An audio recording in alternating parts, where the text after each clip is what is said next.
देखिए, भ्रष्टाचार तो किसी सूरत में बर्दाश्त नहीं होना चाहिए और सरकार को सख्त से सख्त एक्शन लेना चाहिए।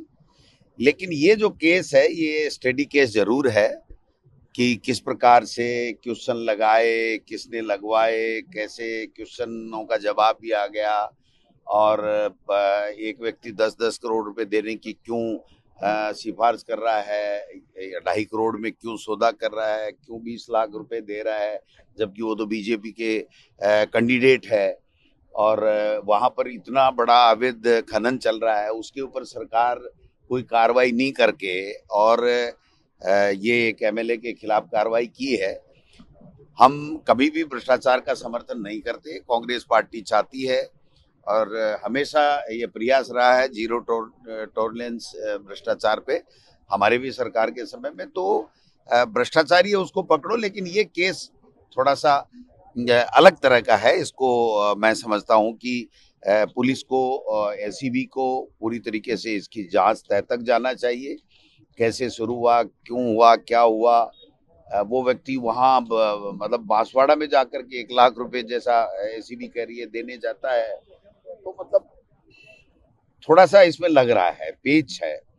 तो पेच है तो उसको सुलझाना पुलिस का काम है और मैं समझता हूँ कि उस बंदे ने, जिसने इतना बड़ा उस पर्सन से घबरा करके इतनी बड़ी रकम देने का भी मजबूरी उसकी रही होगी या क्या रहा होगा, तो उसकी भी जांच करनी चाहिए कि वो कितने समय से किस तरीके का अवैध खनन कर रहा है। वहां पर कहते हैं कि फार्म हाउस बना रखे हैं, मंदिर बना रखे हैं, अपना कार्यकर्ता सम्मेलन के लिए बड़े बड़े जो है वो ऊपर पर्वत के ऊपर बना रखे। तो ये सारी चीजें जो है इसको सरकार को देखनी चाहिए और उसके बाद में जो भी तफ्तीश से आएगा उसी के हिसाब से कार्रवाई होगी। सिविल डिफेंस की ओर से कल मॉकड्रिल का आयोजन किया जाना है, उससे किस जी मॉकड्रिल जो आयोजित होने जा रही है कल सिविल हाँ, डिफेंस की ओर से, जी जी जी। उसे लेकर के क्या? नहीं, देखिए, निश्चित रूप से ये तो होना ही चाहिए और नागरिक सुरक्षा हमारा पहला कर्तव्य होना चाहिए और हर तरीके से सरकार को मुस्तैद रहना चाहिए। लेकिन दुर्भाग्य है कि इस प्रदेश के अंदर 1.5 साल से सरकार नाम की कोई चीज ही नहीं है। अब आप बताओ, राजस्थान के विधायक गुजरात में जाके प्रशिक्षण ले रहे हैं और गुजरात में क्या प्रशिक्षण मिलेगा आप सबको पता है।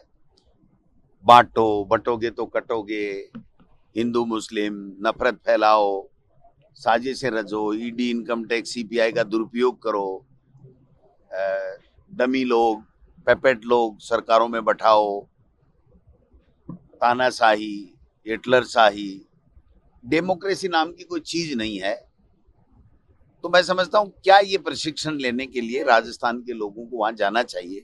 और अभी हमारे पूर्व मुख्यमंत्री जी ने जब सवाल उठाया तो मुख्यमंत्री जी ने गुस्से में आकर के, पहली बार मैंने उनका गुस्सा देखा, वह तो नकली गुस्सा कई बार देखा, लेकिन कल ऐसे लग रहा था जैसे वो बहुत गुस्से में है और ये कह रहे हैं कि हम सरदार पटेल की धरती पे आ गए तो क्या हम एकता, अखंडता। अरे भाई, सरदार पटेल ने तुम्हारे आरएसएस, जो तुम्हारा पैतृक जो चीज है जहां से उत्पत्ति हुई है आपकी राजनीति में, उसके ऊपर तो बैन लगाया था।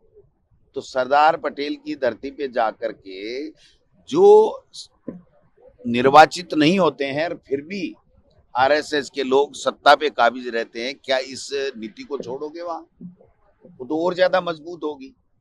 जबकि कायदा ये होता है कि जो जनप्रतिनिधि जीतता है, जो सरकार बनती है, जनप्रतिनिधि होते हैं वो सरकार चलाते हैं। यहाँ तो आरएसएस सरकार चला रहा है।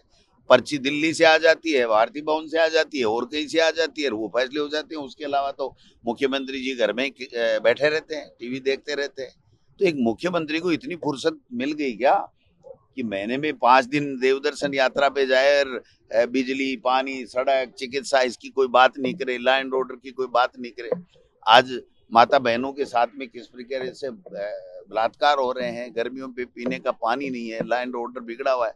ये सारी चीजें एक मुख्यमंत्री को देखना चाहिए। अब मंत्री तो बिल्कुल ही डमी हो गए, उनको तो पता ही नहीं है हमारे अधिकार क्या है और हमको क्या करना चाहिए।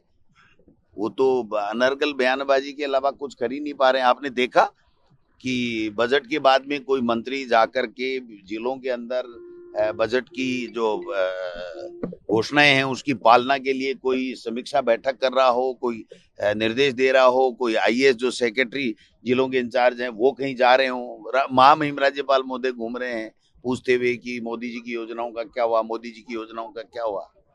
तो मैं समझता हूँ कि ये सारा का सारा जो है वो उनको इस तरीके से वहां जाकर के और ये नौटंकी करने की आवश्यकता नहीं है। वहां पर यही पढ़ाया जाएगा कि नफरत फैलाओ, यही प्रशिक्षण दिया जाएगा कि बांटो, हिंदू मुस्लिम करो, और राज पे कैसे कब्जा रखना है, उनको सेवा से लेना देना नहीं है।